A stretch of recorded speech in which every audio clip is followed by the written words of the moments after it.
qaba anaaf siyyuu dhugaa namni akkana adda fageesse hin yaadattami kana duroo isin dhugoote annamitti matana silaa osoo kiyyaa osoo asii bahe maallaqa kennee fi uummataan maallaqa kennee fi rarraasaa jedhanii haa ajjeesanii yaani harkiyyaan jechuudha maaliif waa meeqa na cufti dhugaa dubbachuudha riskii meeqa na cufti namittiin tu. Waa meeqa san namaa miti bineensa. Yaa uumee dhiise anaaf anumaaf siyyuu namni akkan adda fageesse eenyu akka inni beekamate saba isii jechuudha. Laata naaf siidhaa xiyyaafiteetii laaftu mallaaleete. Xiyyaafiteetii sin dhibini anammaa gaafa sanillee wanni taate wanni akkini nan dalagee dhugaa seeqatisawun keessanuu badiidhaa baay'ee amma boodin hin deebisini. Antaniin je'amma yaani dhalaa biraa maaliin fuudhattee addaama jaartuma ta'e deebitaadhaan jee malee ammallee gizee maaliif fuute jee hawwanni biraa sitti hin dhagaame akkaan hinaafee faa akkamitti ana fuute sin jee qofaa sitti hin fakkaatini. Laa maa hin aniin kun ilma dhiiraati ilmi dhiiraa dirqama hinaafuu qaba dhageeffadhu qofaa sin jira atamma dhugaa dubbachuudhaaf baay'ee tokko na galatoomi nyaata naaf iddee kanaafillee ulfaadhuuti guyyaa tokko bakka dhageeffadhu guyyaa tokko bakka tanaa bee jazaa kan keessi deebisuu inshaallah ni mala. Assalamu alaikum warahmatullahi wabarakatuh. Akkam jirtu hordoftoota fi kabajamtoota keenyaa jirtu baga jiraattan bakka isin jirtan hunda nageenya jiraatu fayyaa keessanii nagaa keessanii isiniin jechaa har'a wanti isinii qabadhee dhufe maali yoo jettanii kaleessa warra Mustafaa dhaqeetan safara warra Mustafaa dhaqeen ture maaliif warra Mustafaa dhaqee yoo naan jettanii namitti qal'itti sana barbaacha warra Mustafaa dhaqee daraartuun kan achi jirtu mana Mustafaa kan jirtu sana hin beektanii daraartuun beektu jedhee yaadaan beektu namoonni baay'een sirriitti beektu daraartuu ishiin hin beekti namatu naan jedhee ishee faana wal beekumsa qabu naan jennaan inni daraartuu bira dhaqee suutuma jedhiiti daraartuutti naasiqeeti naa gaggaafadhu namuma ishii beekan illee naa gaggaafadhu innaan ishiin illee galatoomtaa ulfaattu an namatu akkas naan jedhee namni daraartuun hin beekti daraartuu faana wal beeku naan jennaan daraartuu bira dhaqee daraartuun beektaa innaan ishiin hin beeku naan jettee sirumayyuu ishiin beekuun tanuma kanayyuu hin beeku naan jettee gooddanyaa Nasiimaa turtee jennaan Nasiimaa faana dhumatti wal argina malee ammana walitti dhiyeenyaan qabnu bakka zargii bakka waan tokko jirutti malee baay'ee akkasitti walitti dhiyaannu naan jettee yoo danda'e garuu deemee ajji sii gaafadhaa ajjiin beeka jennaan ajjiillee sii gaafadha rakkoon qabu naan jettee akkasin isiniin jedhaa daraartuu fi ajjiin duratti walitti dhiyeenya qabu jechuudha walitti dhiyaatu yeroo jaartiin isaa jirtu daraartuu biraan dhaqaa tureeyyuu daraartuu faana ajjii fi daraartuun baay'ee walitti dhiyeenya qabu maaliif firendummaa walitti qabu jechuudha daraartuun ammallee manadhaa keessatti gizee baay'ee dhaqxee hin gaggaafatti naan jedhanii anillee ishii gaafannan dhaqee gaafadha naan jette kanaafuu yoo danda'e naan jette yoo danda'e achiirraa gaafadhe bakka ishiin galtu eessa akka galtu sii gaafadhe sii dhufaa rakkoon qabu si gargaaranaan jettee ishii baqqaan illee galatoomii na gargaaru yoo dandeesse na gargaari jedhanii ishiin illee galatoomtu ajjii gaafachuu dhaqxee akkuma durii sanatti akkuma innaa kan dhaqxee gaafachuu dhaqxee sagalee naa waraabdee dhuftee jechuudha sagalee ajjii gaafattee talli eessa galti jetteeni gaafattee jechuudha akkasin isiniin jedhaa galatoomtaa ulfaattu dhaqxee sagalee naa waraabdee dhuftee jechuudha akkuma Nasiimaan naa godhaa turte duratti jaartii ajjii sana daraartuun illee akkasuma naa goote sagalee ajjii bira deemtee naa waraabdee dhuftee dhugaa dubbachuudhaaf icciitii ajaa'ibaa ol ba'aa jira jechuudha icciitii ajaa'ibaa ol ba'in isiniin jedhaa sagalee kana walumaan dhaggeeffannee walitti deebinaa nafaan. Salaamu alaikum hajji. Waalaikum salaam wa rahmatullah. Akkam nagaa. Jirta nama akkam. Jirra wallahi. Jirta daraartuu. Nagaa wallahi alhamdulillah nagaa abdaatee. Jirra kun obadde kaya maali. Maalan badaddee kana torban kutee inni hojii. Hayyee. Yaani waamu wayiitiif inni kun dadhabe. Haja wayita kan namni ta'e dhiifama naarin. Yaa bakka dura dhufu turte amma badde ka. Amma warraan tana daa'oo. Sanuma dhiifamanis torban kana wanni inni dhufuu hin dandeenyeef yaani mushkiluma wayita kan namni jiruma jireenya tanaatti xiqqoo mushkila nu godhe dhiifama naarin. Yaa busilaa uummanni dhiiraa nu bira guutuun isaanii yaani ka dura alatti wajji waa hunda wajji taphannee wajji nyaannee wajji dhuynu guutuun narraa badanii silaa ansilaa biyya kana keessa dubartootuma qabaayyuu. La santa mana dhiiraatiin immoo dhufan kaani beeku. Yaa maal dhufanii meedhis yaa moo. Biyya tanaaf haatis maal jeetiin seema. Ta'ullee gaa. Jireenyi isaa jira caachu jira. Ta'ullee daraartuu yoo dhugaa jenne anama bakka ka dhufee nagaa dubartoota malee dhiira nagarre maaliif jette maaliif beekta. Dubartoota kana bara maashaallah. Laa saniifillee miti. Anamma dhiira uummata dhiiraa ka yaani gooddanyoota baay'ee qaba yoo xiqqaatatillee ni beektaati. Guutuun isaanii hagaan dhufee mana hidhaa kana seene takkittiin isii dhufte akkami jirta maa nyaata harta maa dhugaa harta naan hin jenne. Ati kunoo galatoomii nyaata naaf iddee dhufte yaani yoo yaani haga ani dhabeerra torbe dabre hin dhumne malee kunoo haadhallee dhufte kunoo baay'ee tokko naa galatoomii. Adii kun waan biraa si godhuu hin danda'u silaas baasuu illee dandeessiin baasa. بس يعني ما عرفت باسس من دندني وما دندوني سينا يا درارتو مش نباسو ميتي رفتينا لالو اسمتو رفتينا غافتشون كان كيتو اكوان اسينا بافتي لغا دبچو راف امريكا نغيستيت اكاسنا يعني غلاني كانكي ها اكاس لالا لغا دبچو راف وانا انا غدبوني وانا ما رفت ما سلالله لا لغا دبچو لا اني بيا كانت دبرتو ديرانا جال دبرتي جيچو لغا دبچو جزا كيسان ديبسي لندن دو Rabbummaa jazaa keessa an guyyaa tokko bakka inni waa beek namni akka hidhametti namni inni hidhamaa dhiira hidhamaa garuu akka hidhame hin hafu as keessa. Laa dubban namummaatu dhiirummaadha bar hidhamuullee gizee takka maal jette gaa Oromoon tokko dhaamuun dhiirummaa lama dhaamuun harrummaa itti. Akkasii amma anillee bara asirraa dhugaa jette yaani waa baay'ee baradhee jira barumsa guddaa argadhee jira hidhaa kana irraa barumsa guddaa argadhee jira beekta. Laa inshallah ni baatee Rabbi jee. Engam takka seera sinjaan baay'insa.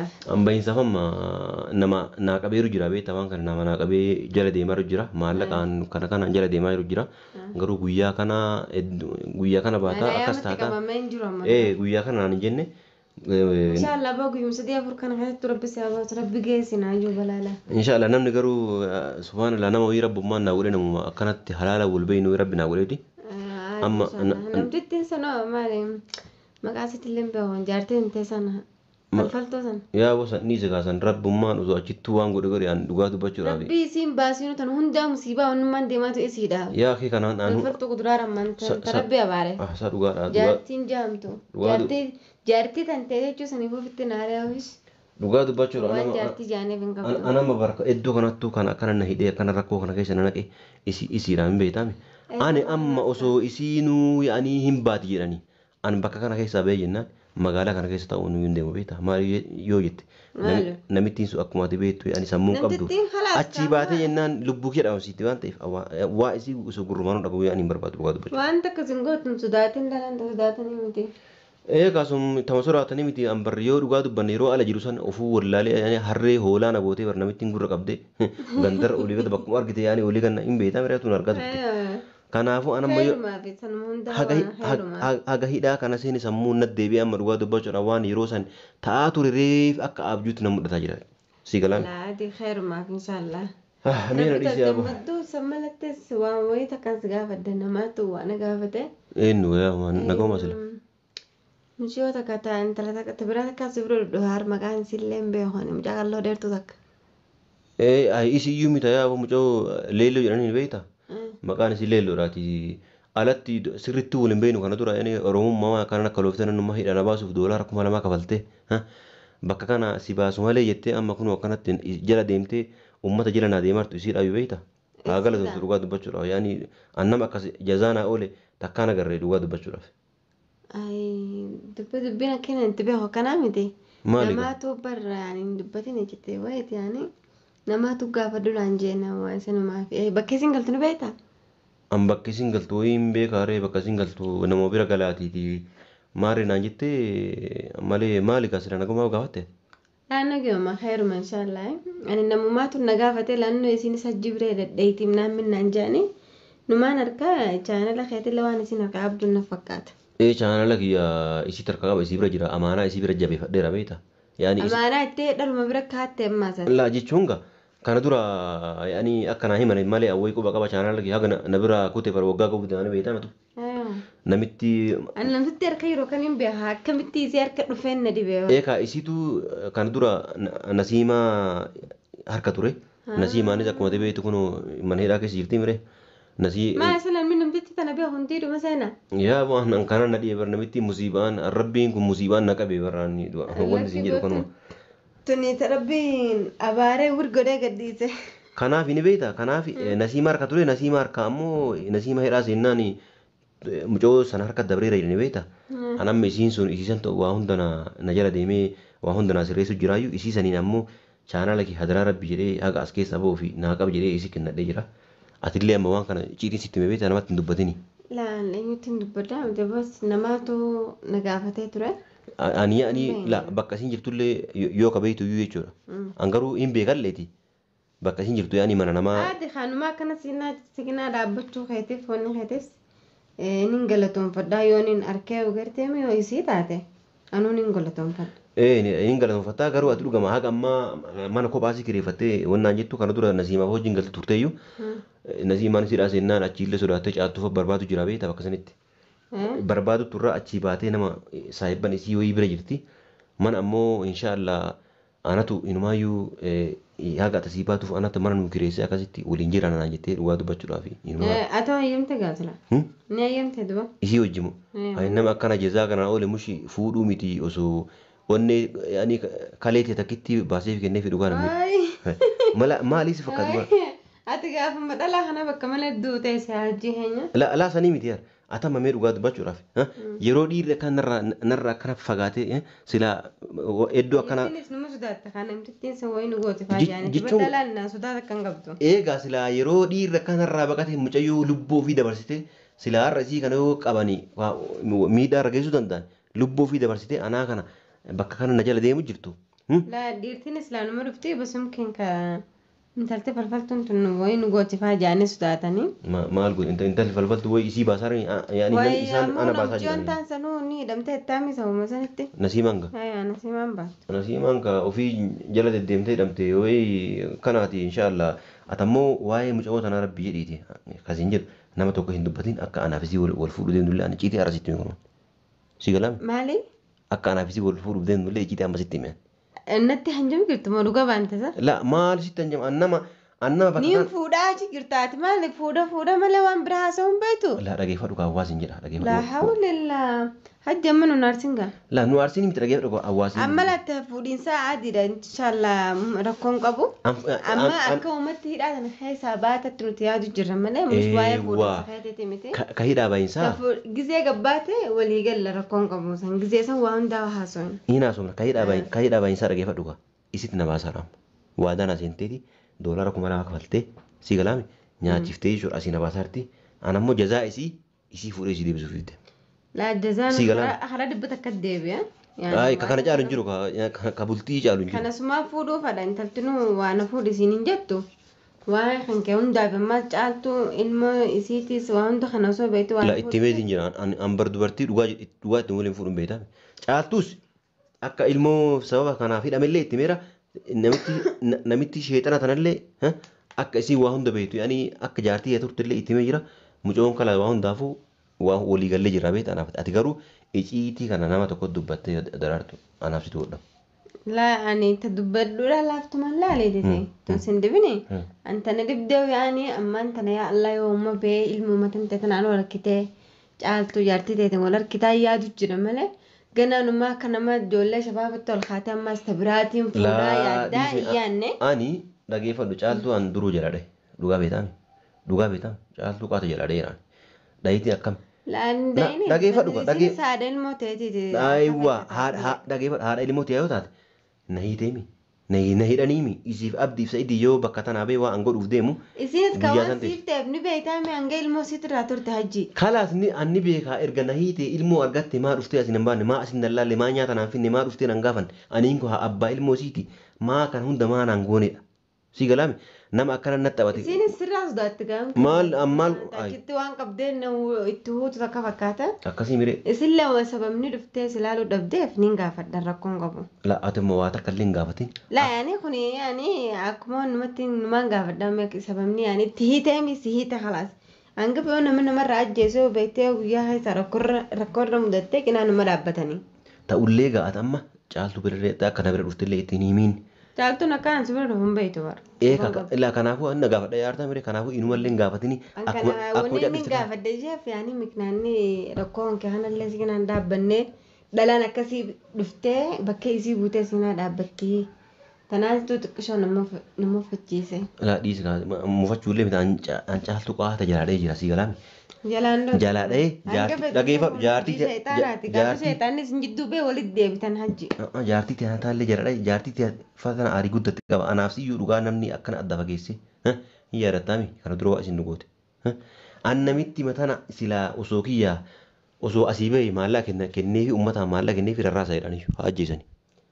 Yaani harkiyyaan jechuudha. Maaliif waa meeqa na cufti dhugaa dubbachuudha. Riskii meeqa na cufti namittiin tu. Waa meeqa san namaa miti bineensa. Yaa oomee dhiise. Anumaaf si iyyuu namni akkan adda fageesse eenyu akka inni beekamate. Saba isii jechuudha. Laata naafisiidhaa xiyyaafiteetii laaftu mallaaleete. Xiyyaafiteetis hin dhibini anammaa gaafa sanillee wanni taate wanni akkanni nan dalagee dhugaa seeqatisaan keessa nu badiidhaa baay'ee amma boodin hin deebisini. Antaniin jee amma yaani dhalaa biraa maaliin fuudhattee adda amma jaartuma ta'e deebitaadhaan jee malee ammallee gizee maaliif fuute jee hawaasni biraas ittiin dhagaame akkaan hinaafee faa akkamitti tana fuute siin jee tokko faas ittiin fakkaatini. La maa hin naannaniin kun ilma dhiiraati ilmi dhiiraa dirqama hinaafuu qaba dhageeffadhu qofaa siin jira atamma dhugaa dubbachuudhaaf baay'ee tokko na galatoomi nyaata naaf iddee kanaaf illee ulfaadhuuti. Guyyaa tokko bakka dhageeffadhu guyyaa tokko bakka tanaa bee jazaa kan keessi deebisuu inshaallah ni mala. Akka sanaanis jazaa yakkatti na deebistu anas hin jaagzee daraafaate inshaa khayruma rabbi jee. Akkasiiti kasanii rakkoon qabuuti. Almuhim anummaa as keessa rabbi nagaan naa baasu. Ni baatan.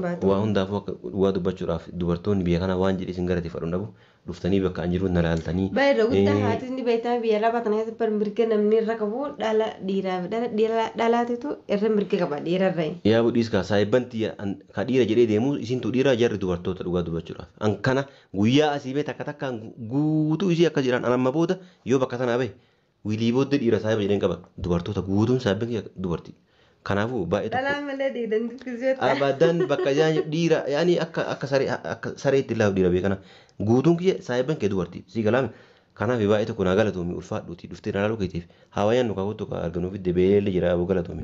Ani yaaddatiin jira laadidha yaaddatumaan bilaafiya. Akkasii miree dhugaa dubbachuudhaaf baay'ee tokko naa galatoomi. Bilaafiya keessa nyaaddotis inshaallah nageen jiraadhaan. Yaa buturi kaa maali kaa xiqqoo wajjin nyaata na kottaa hiree. Haajaa wayii takkaaf hin jarjare jiranis.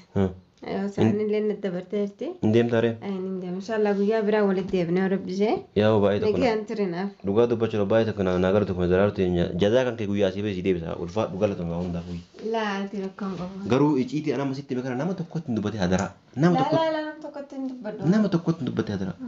Yallaa nagaa. Hordoftootaa fi kabajamtoota kiyyaa kunoo dhageessanii argitanii waan isaan jedhanii waan isaanii jechuudha icciitii ajaa'ibaa ol ba'aa jira jechuudha.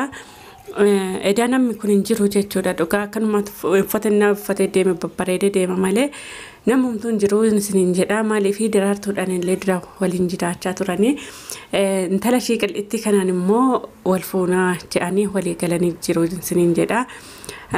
Akka dubbatanitti jechuudha akka haasaanitti intala faana wal fuudhuudhaaf walii galanii jiranii achii fi intalli ammallee ani ishii jalaa nafuun isiniin jedha maaliif ani achii fidhee osoo hin ta'in tilifoonumaa fi chaanala sana fedheetani ishii biraa nafuun isiniin jedha amma waan kiyya harkaa fuudhutti tolaanis yoo ta'e lolaanis yoo ta'e waan kiyya giddii ishiitti naa deebistin isiniin jedha.